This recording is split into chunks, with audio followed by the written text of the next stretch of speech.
Hi friends, welcome to BH Karaju computer అడ్డా channel. మనం 6th class రెండో లెసన్ గ్లోబు భూమి యొక్క నమూనా గురించి, వాటిలో పదకోశం ఇంపార్టెంట్ అయినటువంటి పదకోశం గురించి తెలుసుకున్నాం. అక్షం అంటే ఒక వస్తువు తన చుట్టూ తను తిరగడానికి ఉండే ఒక ఊహారేఖనే అక్షం అంటారు ఫ్రెండ్స్. అదే విధముగా భూమధ్య రేఖ అంటే 0 డిగ్రీల అక్షాంశాన్ని భూమధ్య రేఖ అంటారు. కర్కట రేఖ అంటే 23.5 డిగ్రీల ఉత్తర అక్షాంశాన్ని కర్కట రేఖ అంటారు. మకర రేఖ అంటే 23.5 డిగ్రీల దక్షిణ అక్షాంశాన్ని మకర రేఖ అంటారు.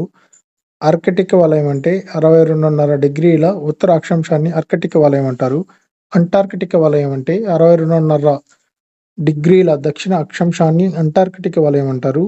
ఉత్తర ధ్రువం అంటే 90 డిగ్రీల భూమికి ఉత్తర భాగాన ఉన్న చివరి ప్రాంతాన్ని ఉత్తర ధ్రువం అంటారు. దక్షిణ ధ్రువం అంటే 90 డిగ్రీల భూమికి దక్షిణ భాగాన ఉన్న చివరి ప్రాంతాన్ని దక్షిణ ధ్రువం అంటారు. మధ్యాహ్న రేఖలు అంటే ఉత్తర దక్షిణ ధ్రువాలను కలుపుతూ ఉండే రేఖాంశాలను ఇవి మధ్యాహ్న రేఖలను సూచిస్తాయి ఫ్రెండ్స్. అంటే ఉత్తర దక్షిణ ధ్రువాలను కలుపుతూ ఉండే రేఖాంశాలను మధ్యాహ్న రేఖలు అంటారు.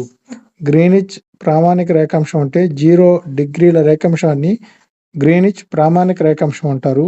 అంతర్జాతీయ దీనరేఖ అంటే 180 డిగ్రీల తూర్పు మరియు పశ్చిమ రేఖాంశాన్ని అంతర్జాతీయ దీనరేఖ అంటారు.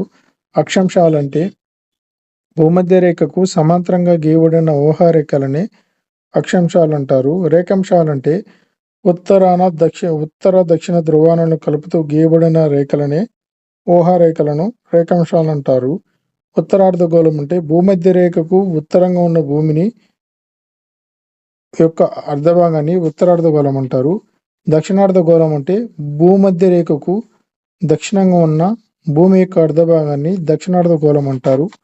తూర్పు అర్ధగోళం అంటే ప్రామాణిక రేఖాంశానికి తూర్పుగా ఉన్న భూమి యొక్క అర్ధభాగాన్ని తూర్పు అర్ధగోళం అంటారు. పశ్చిమార్ధగోళం అంటే ప్రామాణిక రేఖాంశానికి పశ్చిమంగా ఉన్న భూమి యొక్క అర్ధభాగాన్ని పశ్చిమార్ధగోళం అంటారు.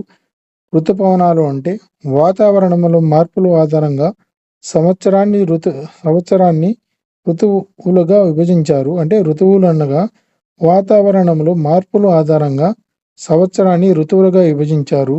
అదేవిధంగా సూర్యగ్రహణం అంటే సూర్యుని యొక్క భూమికి మధ్య చంద్రుడు వెళుతూ ఇవి 3 ఒకే సరళ రేఖ మీదకు వచ్చినప్పుడు సూర్యగ్రహణం సంభవిస్తుంది. అంటే సూర్యునికి భూమికి మధ్య చంద్రుడు వెళుతూ, అంటే భూమికి సూర్యుడి మధ్య చంద్రుడు అడ్డు వచ్చినప్పుడు సూర్యగ్రహణం అనేది ఏర్పడుతుంది ఫ్రెండ్స్.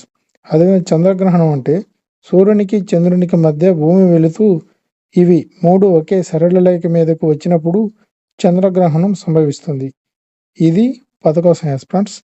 మన యొక్క ఇంపార్టెంట్ అయినటువంటి 6th క్లాస్ సెకండ్ లెసన్.